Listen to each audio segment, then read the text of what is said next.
السلام عليكم ورحمة الله وبركاته. الحمد لله الحمد لله والصلاة والسلام على رسول الله وعلى آله وصحبه وسلم، وبعد، فالسلام عليكم ورحمة الله وبركاته.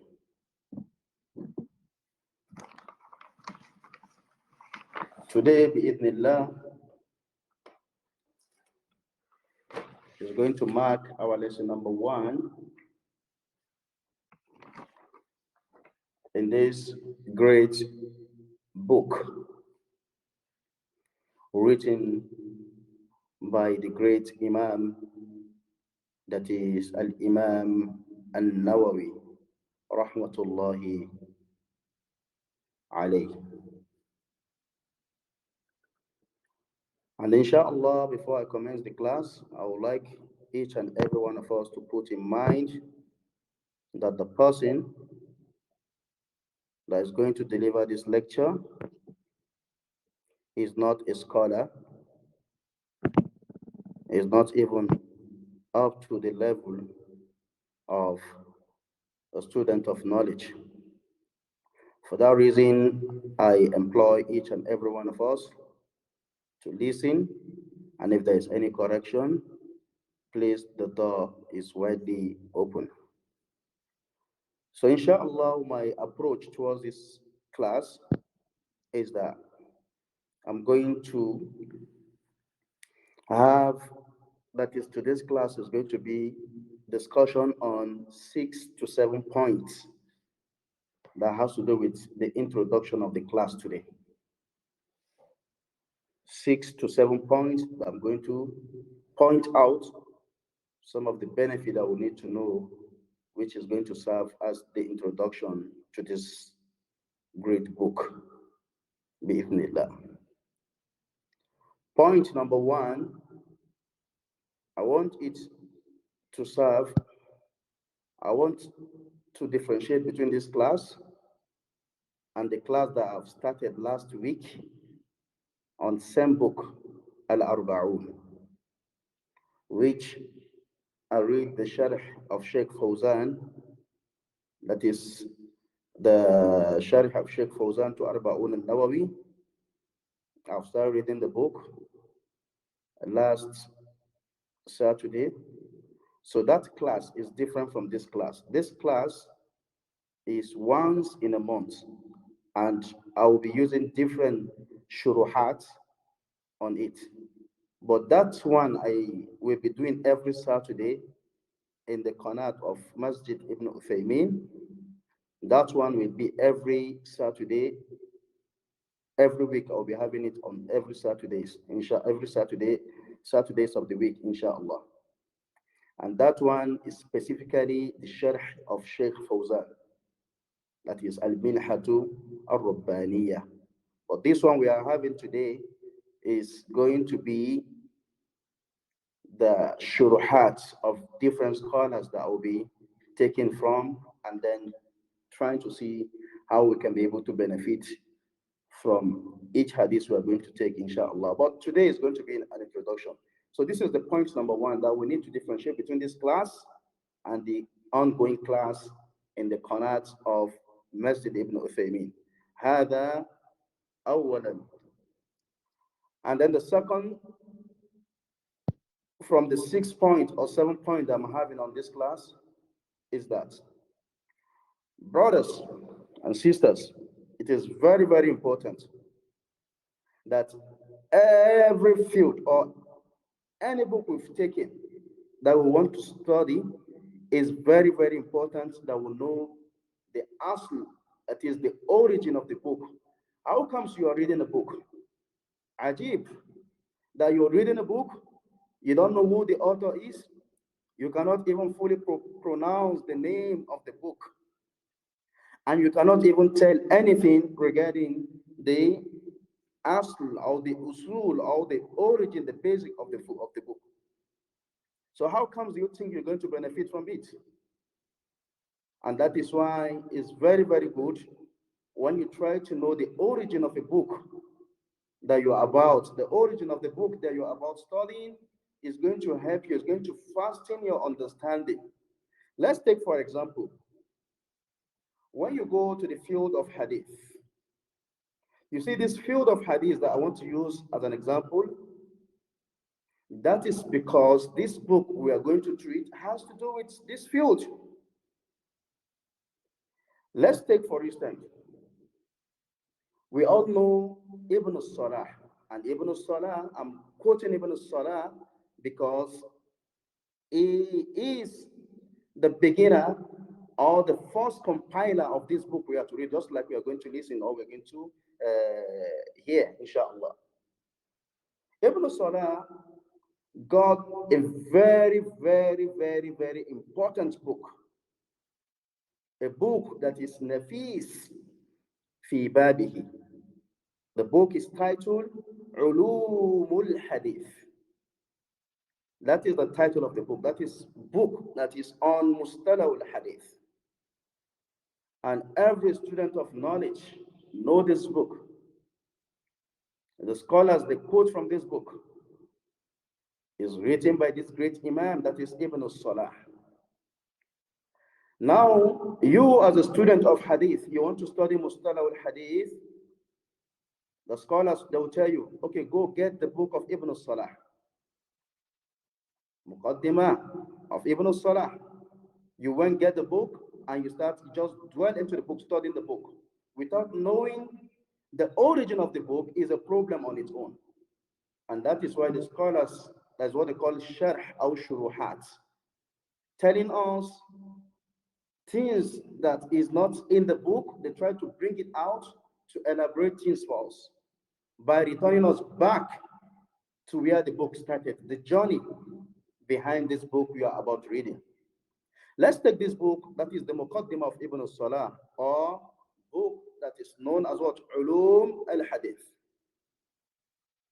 Do you know that this book gets connection with the first book authored in the field of Hadith?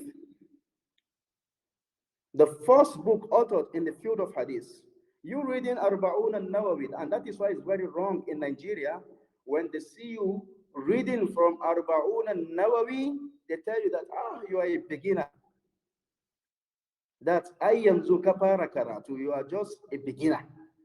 Meaning Arba'un an-Nawawī should be a book for the beginners. That is how it is. It has been understood in Nigeria. And this is a great mistake. Arba'un an-Nawawī is a great book. It's a great book. So why are people commonizing this? That is because they didn't study this book before scholars. They read translated materials and they think that is all. And that is why it's good to go back to the asl, the origin. Now let's come back to our discussion. You see, the first book written, the first compilation on Ulum al-Hadith is called Al-Muhaddith al-Fāṣil. This is a book written by Al-Qāḍī Abu Muhammad al-Rāmah-Hurmuzi, who died the year 360. So the question here is that you're reading Arba'un an-Nawawī and you have no knowledge on Mustalah al-Hadith. How are you going to benefit? If you want your benefit to be wider, then you have to at least have a bit of knowledge from this angle, bit of knowledge from that angle, in anything that has to do with this particular field. So if you are asked, which book is the first book that has been authored in Ulum al-Hadith, that is the book Al-Muhaddith al-Fāṣil. This Al-Muhaddith al-Fāṣil was written by Al-Qāḍī Abu Muhammad al-Rāmah-Hurmuzi, who died the year 360. The question here is that, does that mean that scholars before al-Rāmah-Hurmuzi, they didn't make any compilation on hadith? The answer is no. Oh yes, that the scholars before Ar-Rama Hurmuzi, they have compilations. They've compiled, they've made a lot of compilation on hadith. But to bring it all together to make a book specifically on this field, he was the first. وَإِلَّا there are those before him that have started the compilation of ulum al-hadith. Take for example, Al-Imam al-Shafi'i in his book Al-Risala and the other book It discussed on this field, al-Mustalah al-Hadith. And he was there before Ar-Rama Hurmuzi. Are you talking of the Masail that Imam Ahmad compiled, that the title Masail of Imam Ahmad, that Imam Ahmad posted some question to is a sheikh, who is Imam Shafi'i, on this particular knowledge that Imam Ahmad brought them together, and they are nothing but ulum al-hadith, mustalah al-hadith. And Imam Ahmad was there before Ar-Rama Hurmuzi. Are you talking of the Muqaddimah of Sahih Muslim, which is nothing but what? Mustalah al-Hadith, Ulum al-Hadith. And Imam Muslim was there before Imam Ar-Rama Hurmuzi. Are you talking of the Risala of Al-Imam Abi Dawud As-Sijistani to the people of Mecca regarding to his Sunan? And Imam, that book, that Risala is nothing but Ulum al-Hadith, Mustalah al-Hadith. And the Imam was there before Ar-Rama Hurmuzi. Are you talking of At-Tirmizi in his Jami' that is having a particular bab or book that is titled Ilal? And some of the scholars, they said this is the ending part of his what? A Jami'. And some of the scholars, they said, no, this Ilal is different from what? Jami'. Meaning Imam Tirmidhi got Jami' and he also got Ilal. And the title it as what? Ilal Tirmidhi. Are you talking of the Ilal? Is nothing but what? Ulum al-Hadith. And Imam Tirmidhi was there before Ar-Rama Hurmuzi. So what is this teaching us? That this knowledge was there, but it has not been put into, or it is not seen as a knowledge that is on its own, mustaqilla, on its own. But the first person that have come to make it as a knowledge on its own is Abu Muhammad Al-Qadi Abu Muhammad Ar-Rama Hurmuzi. And that is why it is called the first book written on Ulum al-Hadith. I hope this benefit is clear to us.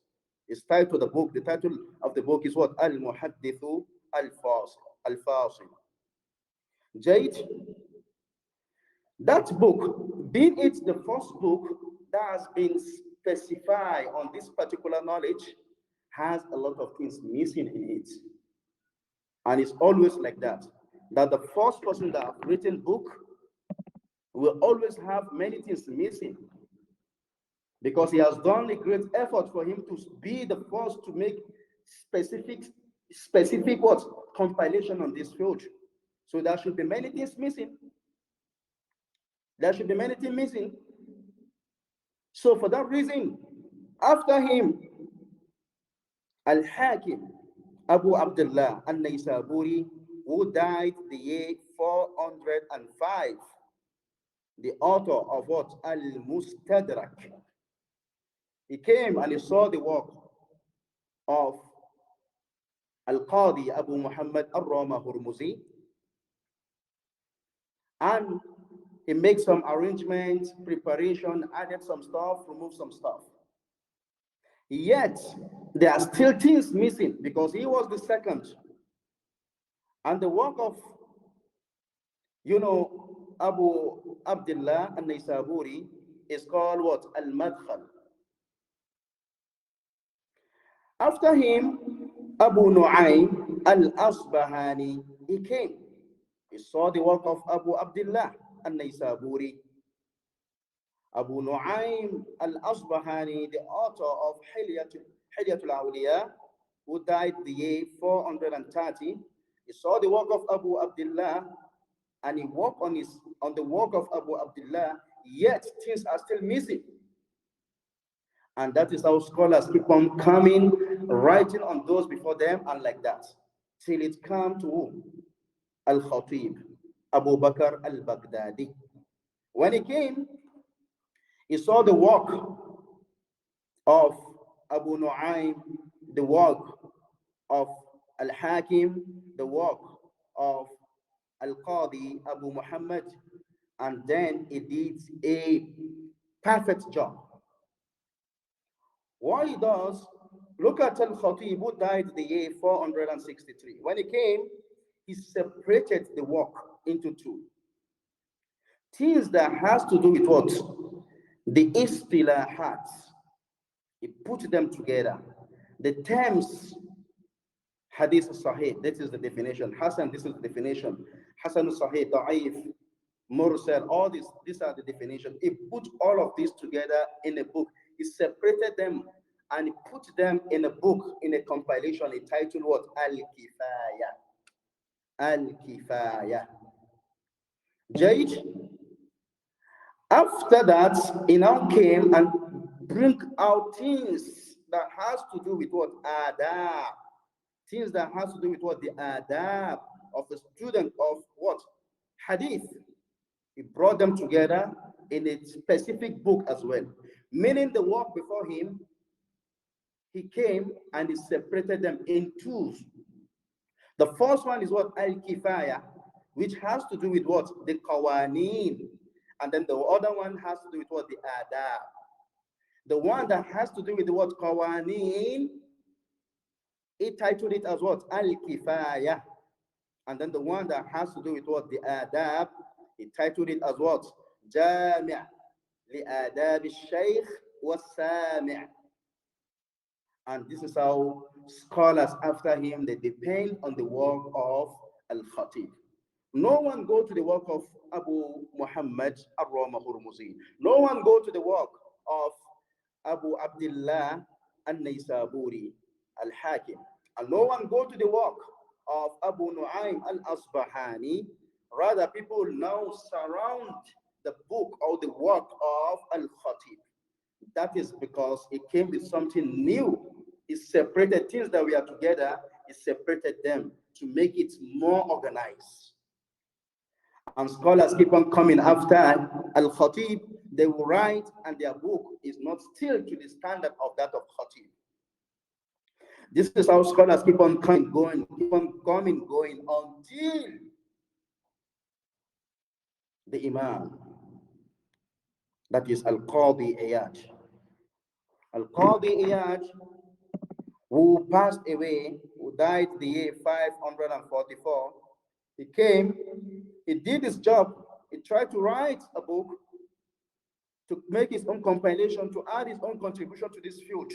He titled Al-Ilma'. Yet is not up to that of Al-Khatib. The same thing of Al-Mayanji, who also came and made his own compilation. Scholars keep on coming, writing, but yet it's not up to the task. It's not up to the work of who? Of Al-Khatib, till the coming of Al-Imam Abu Amr, who is popularly known as what? Ibn Salah, who died the year 643. When he came, he brought out the daqa'iq, he brought out the fawaid of the book of the scholars before him, and depends specifically on the work of what? Al-Khatib. And that is the book he titled as what? Ulūm al-Hadith. That is popularly known today as what? Muqaddimatu of Ibn Salah. Muqaddimatu Ibn Salah. It depends on the work of Ibn Salah, Ibn al-Khatib. And then he did a perfect job. Now you are reading this book of Muqaddimah of Ibn Salah, you should know where this book is from. You should know the origin. And do you know that most of the books we have today, it is said that Ibn Salah that came later did the most perfect job out of all that have come to make or to make contribution, to give their own contribution from the great scholars in this field. From the reasons that shows that Ibn Salah has done a perfect job in his Muqaddimah is how the scholars, they came and they depend on the work of Ibn Salah in this field. Some of the scholars, they came, they make the nazm, meaning they turn the book into what? Poem. Some of the scholars, they came, they make the what? Ikhtisar, they summarize the book. Some of the scholars, they came and they make what? Istidrak. They make some kind of adjustments to the work of Ibn Salah. Some of the scholars, they came and they did what? Sharh. This is just 4 examples out of what scholars did, how they depend on the work of Ibn Salah. Among those that have done the nazm of this great book are the likes of Al-Hafidh Al-Iraqi. Do you know that the Alfiyya of Al-Iraqi is the nazm of Muqaddimah Ibn Salah? Do you know that? Later, the Hafiz himself, after he did the Alfiyya, that is the nazm of Muqaddimah of Ibn Salah, he now came again, he came and did the sharh of the nazm himself. Meaning he did the nazm and he did the sharh of the nazm. And after him, Imam As-Sakhawi came and did sharh also to the Alfiyya of Al-Iraqi. Now, when you're reading Alfiyya of Iraqi, you know that this is the origin.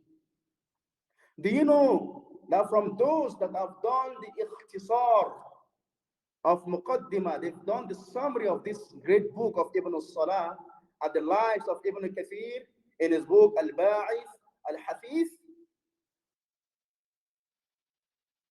And do you know that among those that have done the ikhtisar as well is Imam Ibn Hajar al-Asqalani, that the scholars will say that the Nukhba al-Fikr, Nukhbatu al-Fikr of Ibn Hajar is the summary of Muqaddimat Ibn Salah.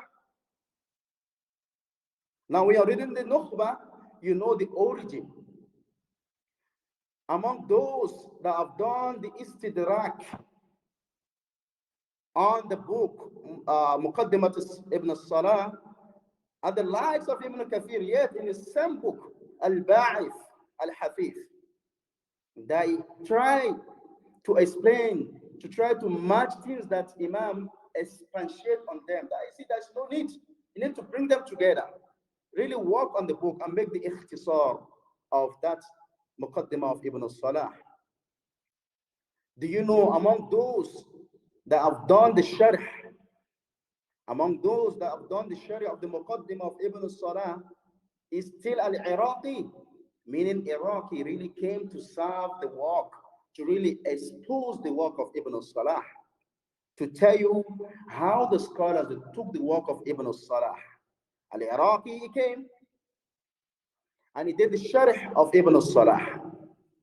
When Imam al-Nawawi came, he saw the work of Iraqi and then he did the ikhtisar. He summarized the work of Al-Iraqi into what? Poem. That titled what? Taqrib. And do you know, Imam al-Suyuti came after Nawawi and took the work of Nawawi, the Taqrib of Imam al-Nawawi, and did the Sharhi, which is known today as what? Tadrib al-Rawi. Now, when you're reading books, you try to know their origin. It's very important. That is as regards to this Muqaddimah of Ibn Salah in this particular field that we are about dwelling into.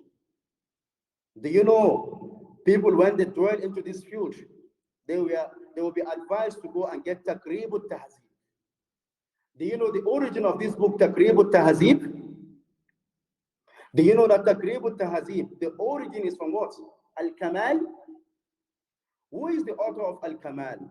Al-Kamal is a book written by an expert in the field of Rijal, Ilm al-Rijal. That is Abdul-Ghani al-Maqdisi, the author of Umdat al-Ahkam. He compiled the names of the Rijal of Kutub al-Sittah, and he did a perfect job. Now, when Imam al-Mizzi came, he saw the work of who? Of Abdul Ghani al-Hafidh. Abdul Ghani, he saw the work of al-Hafidh, and then he worked on it. He made the tahzib, and that is why they call it tahzibul kamal. That is the tahzib of Imam al-Mizzi. To what? To the kamal of Abdul Ghani al-Maqdisi. Ibn Hajar came after Mizzi. He saw the work of Mizzi, and he made the tahzib of Mizzi to the kamal of Abdul Ghani. And he titled his work as what? Tahzib al-Tahzib. People came to Ibn Hajar, they said, this Tahzib al-Tahzib is still wide. We want you to make it little. We want you to summarize it for us.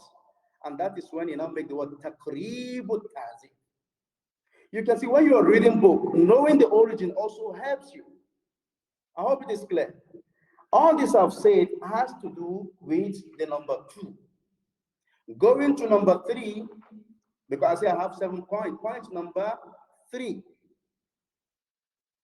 has to do now with the book we are about reading. What is the origin of this book that we are about reading? That is this Al-Arba'una an-Nawawiyya. What is the origin? The origin of this book is that this same Imam we just mentioned, that is Al-Imam Ibn Salah, he has this hadith that he prepared for his students. He made this preparation of this ahadith for his students that he used to teach them. So he compiled 26 ahadith. Let us get this point very well.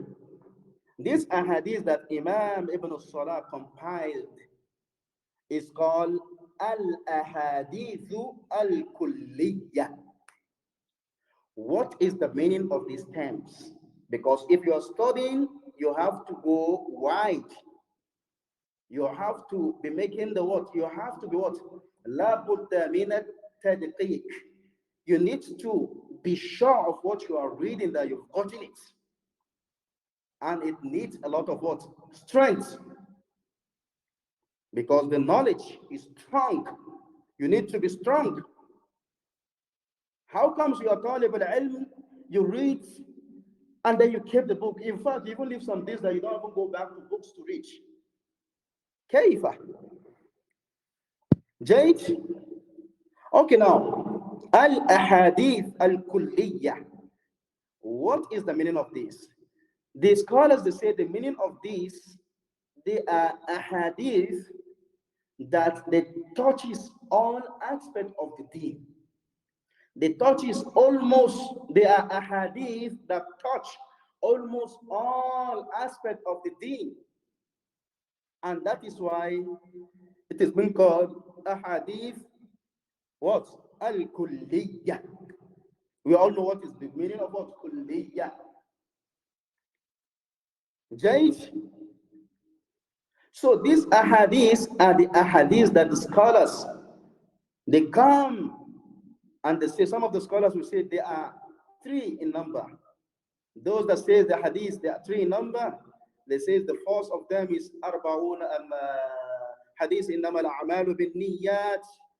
And they will say the next one is the hadith of innama man ahdasa fi amrina hadha ma laysa minhu fa huwa rad. And then the hadith of Nu'man bin Bashir, inna al-halal bayyin wa inna al-haram bayyin. Some will say no, there are 4 ahadith. And some say no, there are 5 ahadith. And this is how the scholars keep on adding to the extent they've come to compile 40 ahadith, even up to 50 ahadith. And all of the ahadith are what? Ahadithu al-Kulliyya. They are ahadith that touches almost all aspects of the deen. Do you see reason now why it is wrong to commonize Arba'un an-Nawawī? Where are those people that are commonizing the Arba'un an-Nawawī in Nigeria, saying that this book are for the beginners? Oh, Scott, the book is not for the beginner. And that is why the scholars, they keep on doing sharh to the book, a lot of shuruhat, they keep on discussing lengthy on the book. Allahu Akbar. So Imam Ibn Salah came and he compiled 26 ahadith that he used to teach his students. Who is Imam Ibn Salah? In summary, his name is Uthman bin Abdurrahman bin Musa bin Abi Nasr al-Kurdi al-Shahrazuri. His kunya is Abu Amr, who died the year 643 al-Hijri. So, you want to know about him? Check the likes of Al-Wafi bil-Wafayat. Check the likes of what? Al-Wafayat al-A'yan. Check the likes of what? Siyar A'lam Nubala. The scholars, they make the tarjama of this great Imam. So these are the 26 ahadith he compiled. Fi al-Kulliyat. And Imam al-Nawawi, when he came, Imam al-Nawawi, you see, Ibn Salah died the year 643. And Imam al-Nawawi was given birth, was given birth to in the year 631. Meaning Ibn Salah was 54 years when Imam al-Nawawi was given birth to. Now, Ibn Salah died 643. Imam al-Nawawi died the year 676.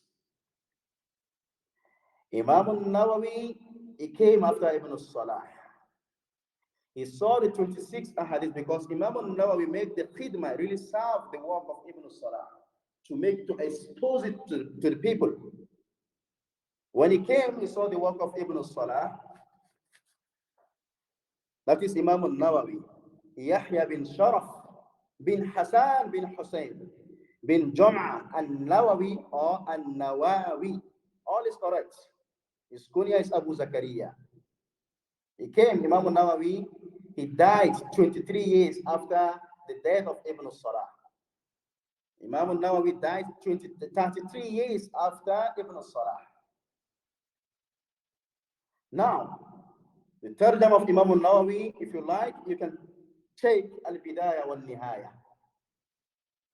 Imam al-Nawawi came, he saw this 26 ahadith and he added to it.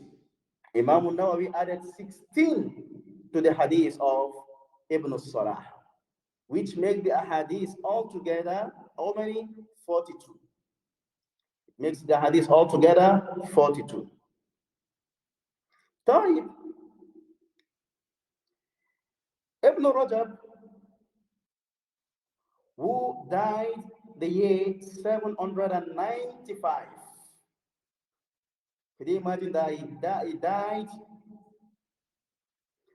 he died 119, if I'm not mistaken, years after the death of Imam al-Nawawi. He came later, and he saw the work of Imam al-Nawawi, and he added 8 ahadith to the 42 compiled by Imam al-Nawawi and Ibn Salah, which make the ahadith 50 ahadith. Who is Ibn Rajab? He is Abdurrahman bin Ahmad bin Rajab al-Hanbali, who died the year 795. He made this compilation.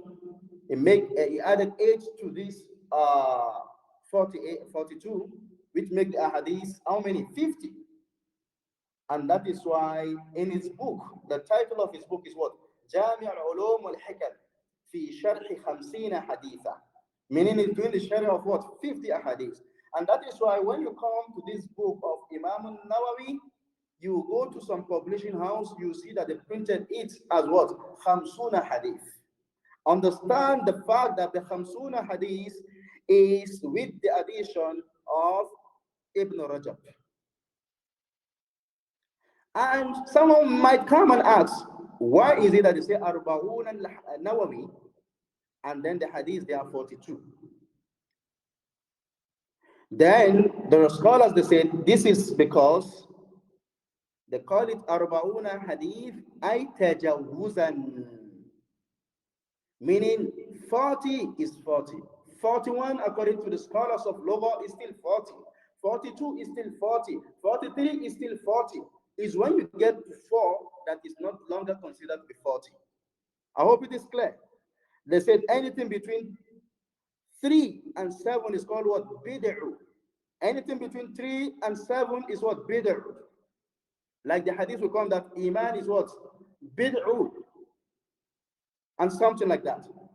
So bid'u is the numbers that is between 3 and 7. I hope it is clear. Some of the scholars they said no, it's between 3 and 9. Al-Muhim, if Imam al-Nawawi would have added to the ahadith to get to what? 44, for instance, it will not be called 40 ahadith anymore. It will be called what? 44 ahadith. Or hadith arba'un wa bid'u. I hope it is clear.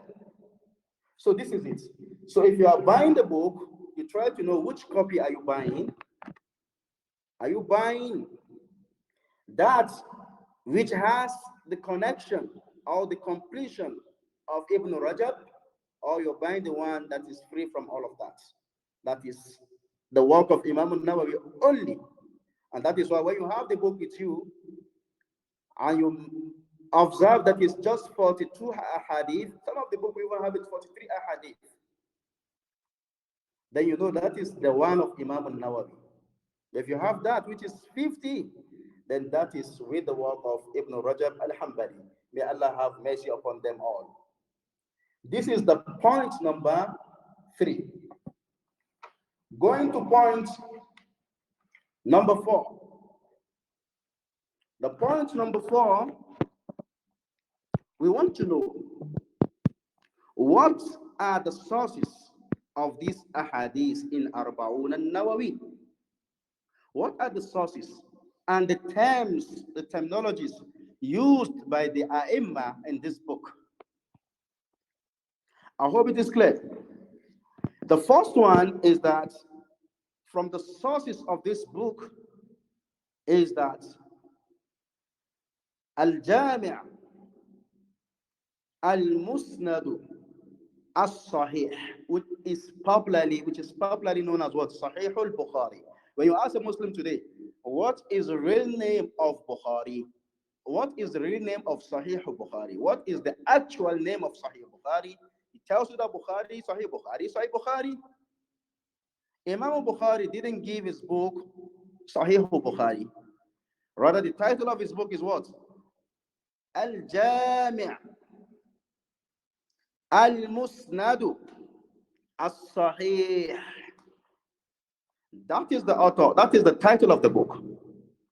So it is from the source of Arba'un an-Nawawī that they took from Bukhari. From the sources of this Arba'un an-Nawawī is Sahih Muslim. Jayd, which happened to be the second in terms of authenticity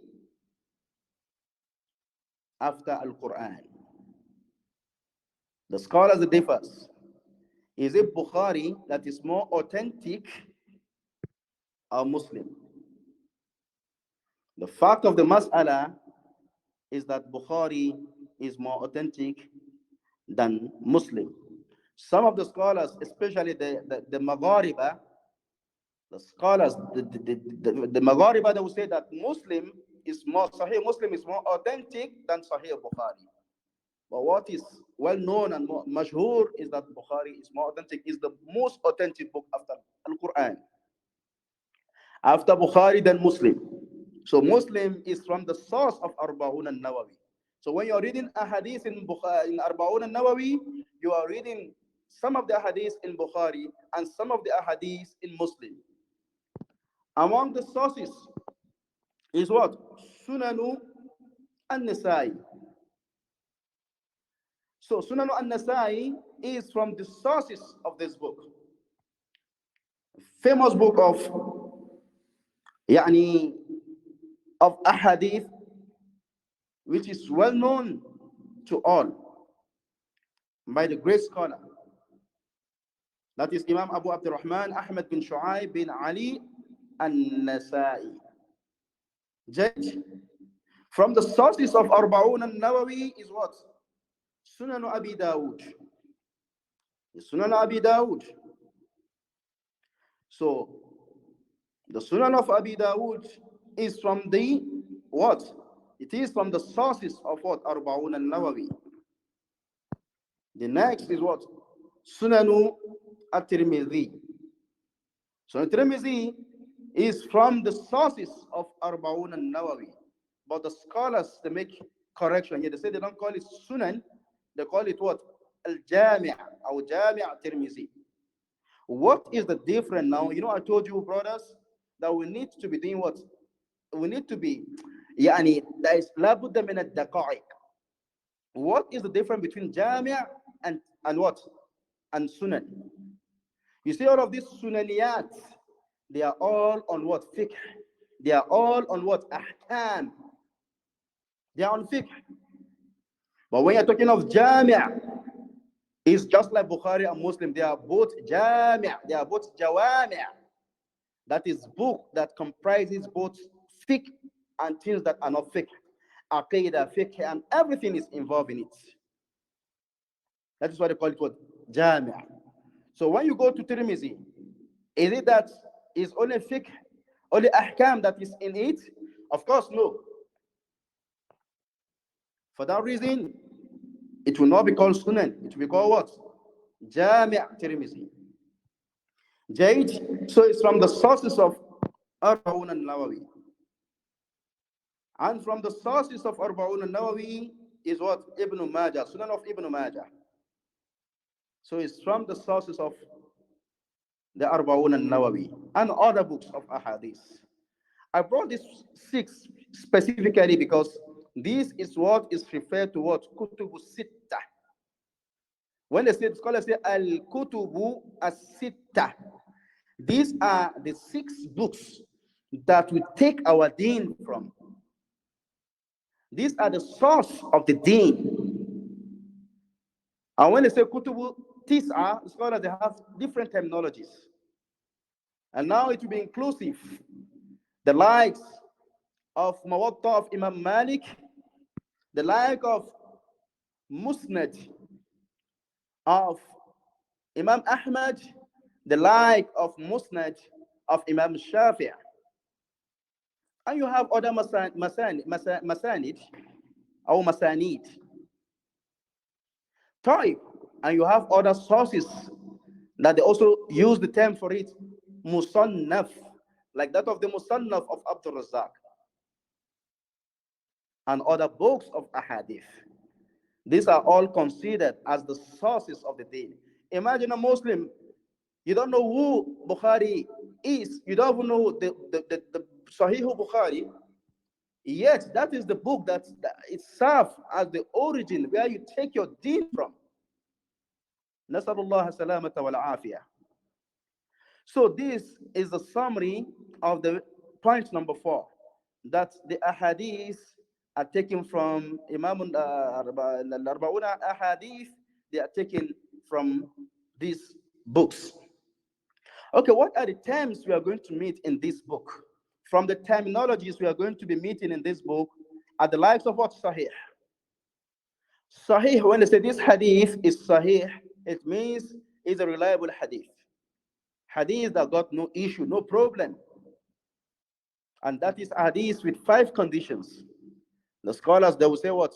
وَهُوَ مَتَّصَلْ إِسْنَادُهُ. Yes, the isnad of the hadith is connected. يَرْوِيهِ عَدْلٌ ضَابِطٌ عَنْ مِثْلِهِ. The narrators must be udul, and they must be what? Retentive in their memory. 3. Number 4 is that the hadith must not be what? Mu'allal. The hadith must not have any fault. وَلَا شَاذ. and the hadith must not be contradicting the narration of those that are more authentic, more sound than this one you are narrating. You quote in hadith, and then you have other reliable people that are from the thiqat narrating that which contradicts what this thiqah narrates. Because he is not up to them in terms of the thiqah, then his hadith become what? Shadh. Jayd. So these are some of the terminologies we're going to meet. Sahih. Hadith al-Da'if. Taban, the scholars, they say that if you go to Arba'un an-Nawawī, you will not come across weak hadith. But for benefit's sake, Hadith al-Da'if is the opposite of what? Sahih. Da'if is weak hadith. Hadith that is not reliable. You don't take your deen from it. Sahih is the reliable hadith. And that is why you see scholars, they have work on what? Hadith al-Sahih. Imam Albani got a book titled Silsilatu Aḥadīth al-Sahīḥah. He also have a book, Imam Albani also authored a book that is called what? Silsilat Aḥadīth al-Da'īfah. And when you go to this Sunaniyat, you see that Imam al-Albani also he has worked on them. You see Sahih Sunan Abi Dawud, Sahih Ibn Majah. These are the work of Imam Albani. Unless when someone quoting hadith, you say what? Sahahahu Imam al-Albani. You also see Da'if Abi Dawud, Da'if Ibn Majah. These are from the compilation of Imam al-Albani, rahmatullāhy alayhi. And from the terms or terminologies we're going to meet is what? Hasan. And this is one of the most difficult aspects of this field. Hadith Hasan, for someone to be able to understand it the way it should. Because scholars, they get different meaning to these terms. To this term, scholars, they got different meaning to it. And they say this is because the hadith is not fully sahih, and then it is not fully da'if. It's in between. Now, it's difficult for you to go to the market and say you want to see if there is any book that scholars have compiled that is only a hadith hasan. It's very, very common that you see a hadith sahih, a book that has been compiled on Sahih Bukhari, Sahih Bukhari, Muslim, Sahih Muslim. Hadith al-Da'if. You have mawdu'at of Ibn Qayyim, you have mawdu'at of other scholars. Imam Albani got what? Al-Du'afa or Silsilat Aḥadīth al-Da'īfa. Other scholars from the great scholars of the Deen, they have what? Al-Du'afa or Al-Kamil fi al-Du'afa and the likes. So this shows that they've written on Sahih and Hasan and Da'if. But where is what? The book on what? Hadith or Hasan. This is something that is very difficult, because this is an indicator that this Hasan need experts to come and say this hadith is Hasan. And from the book that you can lay your hands on a hadith Hasan is the book of 𝗘𝗅𝗽𝗃. And this is what the scholar they've said. 𝗘𝗅𝗽𝗃. And that is why some of the scholars will say that Imam tirmidhi was the first person that have come with this terminology. He was the first that have used hadith Hasan. Jayd. Among the terms you're going to meet in this book is what? Muttafaqun alayhi. When you hear the word muttafaqun alayhi, meaning this hadith in both Bukhari and Muslim. I hope it is clear. This is in summary. Going to point number 5. The point number 5 is going to tell us the people from the scholars, the great scholars that have written book on this particular field. Because we said, or what the scholars said, that the Imam an-Nawawī didn't compile 40 ahadith because of the ahadith he brought in his muqaddimah. Just like we are going to read in our previous in our coming class, our next class, inshallah. So Imam an-Nawawī didn't depend on those ahadith that he brought in his muqaddimah because they are weak ahadith. What did Imam an-Nawawī depend on? It depends on the fact that the scholars before him have made compilation. And we have explained that the reason they made this 40 is because they are doing the word compilation of what? Jawami'. That is the kulliyat, Aḥadīth al-kulliyat. I hope it is clear. That is why Imam an-Nawawī now took their parts and he made this compilation of 40 ahadith. Wa illa, for those that have authored 40 ahadith before Imam an-Nawawī, you have the likes. In fact, Imam an-Nawawī himself, he said, the first person, based on his own knowledge, the first person that have authored these 40 ahadith was Al-Imam Abdullah bin Mubarak.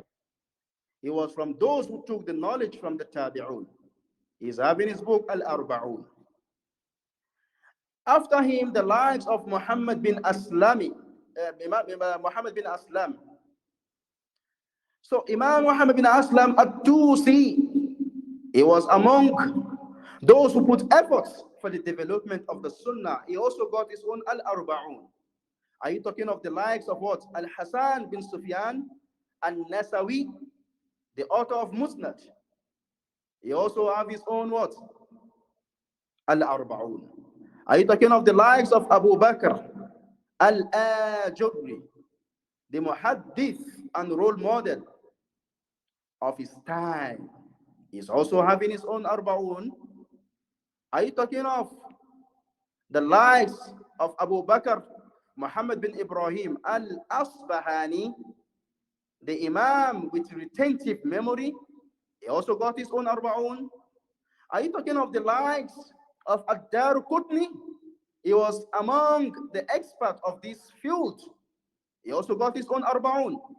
Are you talking of the likes of Al-Hakim that we mentioned initially, the author of Al-Mustadrak, the Hafiz and the role model of his time? Is also having an Arba'un.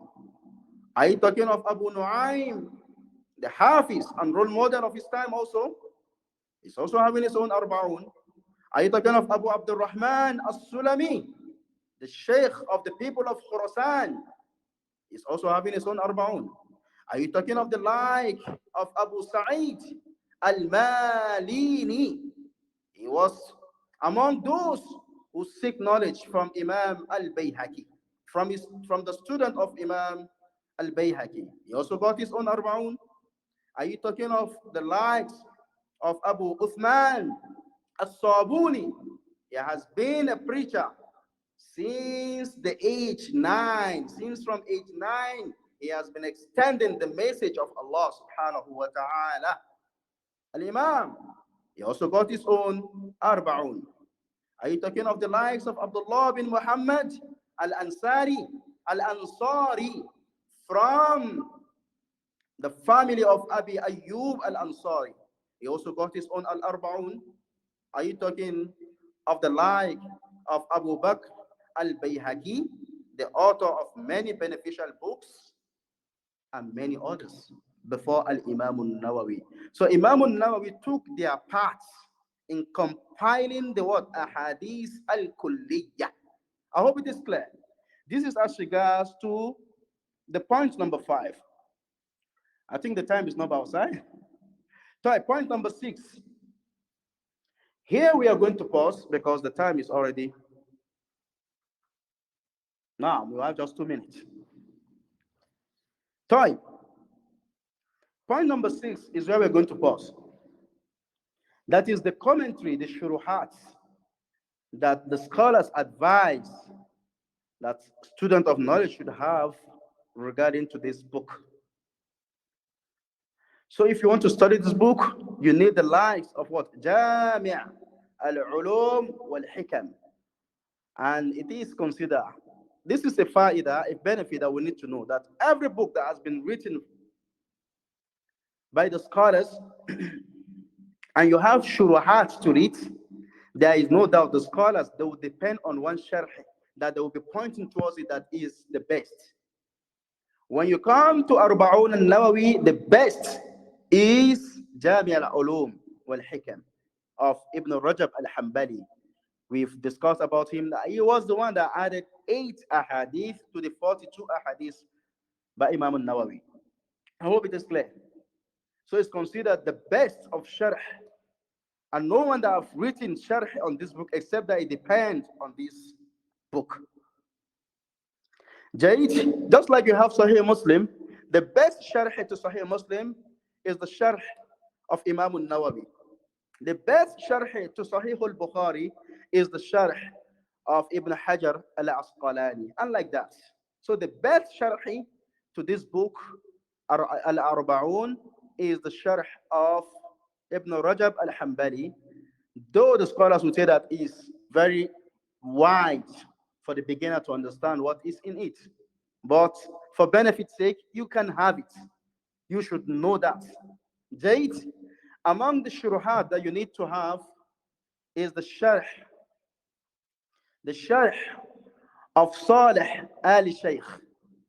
It really depends on the work of what? Ibn Rajab. And it's a very fantastic sharh. The sharh of Shaykh Ibn Uthaymin to Arba'un an-Nawawī. The sharh of Shaykh Fawzan, the one we read every Saturday, inshallah. And then the sharh of Shaykh Abdul Muhsin Abbad. The title is sharh as what? فتح القوي المتين في شرح الأربعين. You know, say what? وتتمة الخمسين للنووي وابن Rajab. Do you see that the Sheikh in his title, the title of the book itself, is telling us the history behind the book Al-Arba'una Hadith Aslan. May Allah subhanahu wa ta'ala have mercy on the dead ones among the scholars. Those that are still living, we pray that Allah subhanahu wa ta'ala preserve them upon khair. وَجَزَاكُمُ khayra. So here we're going to pause. In our next class, we're going to be having the introduction of Imam al-Nawawi. And it's going to be a brief one because we have already touched what is written there in summary. So inshallah, in our next class is going to be the summary of the introduction of Al-Imam al-Nawawi. And then if possible, we have more time, then we'll go to hadith number 1. Bismillah. So brother, jazakumullahu khairan wa barakatuh.